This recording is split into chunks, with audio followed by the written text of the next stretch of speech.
menanam biji mangga pasti berbuah mangga. Berapa banyak kita petik buahnya? Banyak. Dan itu bisa bertahun-tahun. Bagaimana bila karma baik yang kita tanam atau karma buruk yang kita tanam, bisakah seperti menanam buah mangga tadi? Bisa.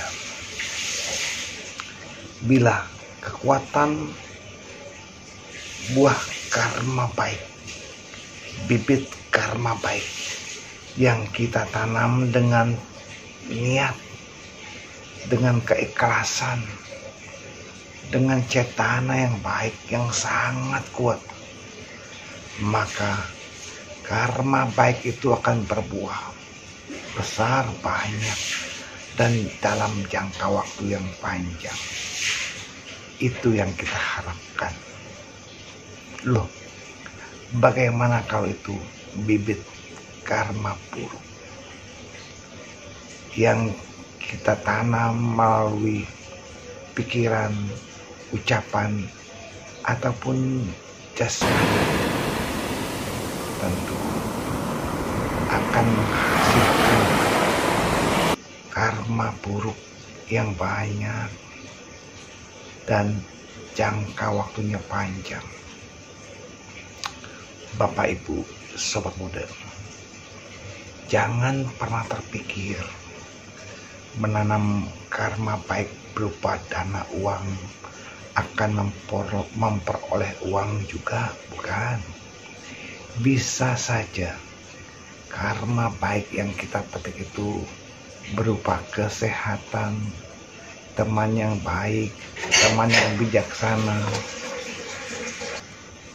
kelancaran dalam berusaha. Bisa juga senantiasa cocok dalam memiliki mata pencaharian. Itu buah karma baik yang bisa kita petik. Banyak cara karma baik itu berbuah. Bisa dengan cuaca yang mendukung ketika kita mau melaksanakan tugas. Bisa dengan berbagai macam kemudahan saat kita mengerjakan tugas. Itu bisa buah dari karma baik dan panjang. Lalu bagaimana buah karma buruk yang kita petik? Bisa saja berada di tempat yang tidak cocok, berteman dengan orang yang tidak pas, tidak nyaman, mendapatkan kekurangan dalam hal materi, memiliki kesehatan yang buruk. Bapak Ibu, sobat muda, buah karma apapun yang kita petik, yang baik ataupun buruk, pasti ada kondisi dari karma lampau dan karma saat ini. Jangan pernah berpikir, oh itu hanya karma buruk yang lampau. Bisa, tetapi pasti didukung oleh karma saat ini. Namun demikian Bapak Ibu sobat muda, ketika buah karma baik yang kita petik saat ini, kita pun harus bersikap bijaksana.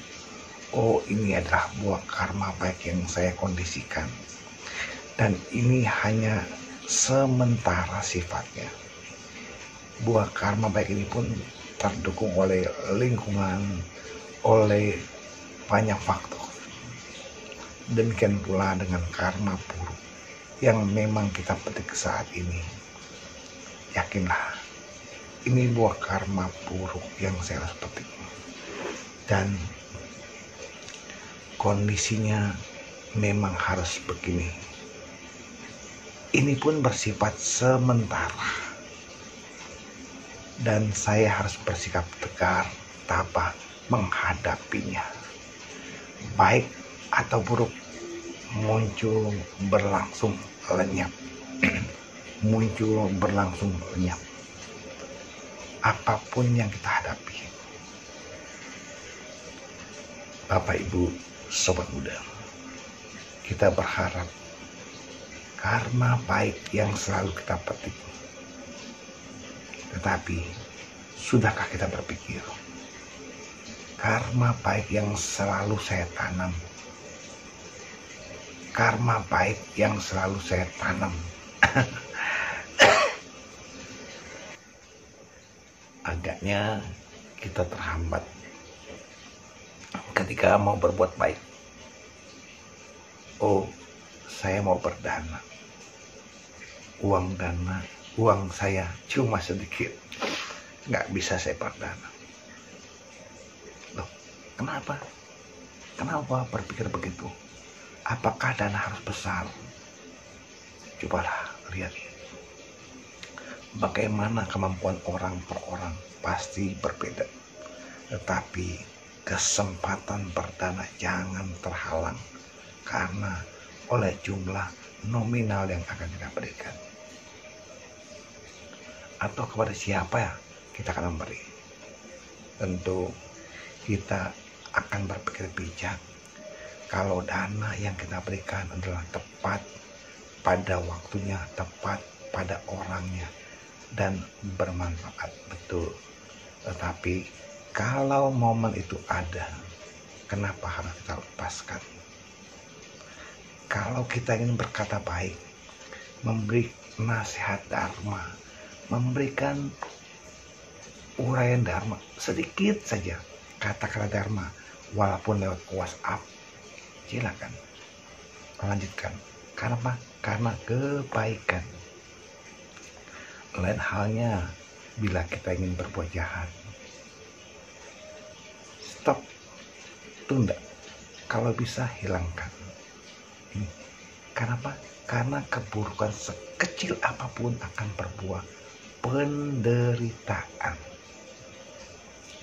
Oleh karenanya Bapak Ibu Sobat Muda, jangan pernah terpikir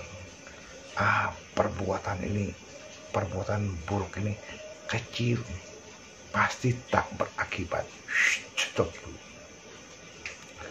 Bagaikan setetes demi setetes air, itu akan tertabung banyak.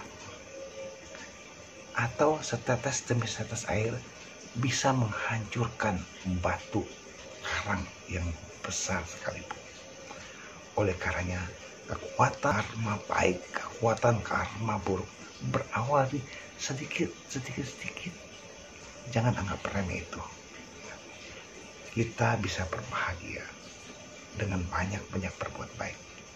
Tapi jangan terpikir saya berbuat baik akan berbuah kebaikan dalam waktu yang singkat cepat. Tidak. Bisa saja kita menanam padi, tetapi di sekitarnya banyak ilalang. Ya, kenapa? Karena ada karma buruk yang melampau. Ya, kita menanam kebaikan bisa saja terhalang oleh karma buruk yang melampau. Oleh karena itu, Bapak Ibu Sobat Muda, bersikaplah secara bijak. Saya berbuat baik semata-mata untuk mengikis keserakahan, kebencian, dan kebodohan dalam diri ini. Semoga kebaikan senantiasa ada. Semoga orang-orang di sekitar pun bisa merasakan kebaikan yang kita kerjakan. Semoga renungan kecil ini bermanfaat buat kita semua. Semoga semua makhluk hidup berbahagia. Sadu, sadu, sadu.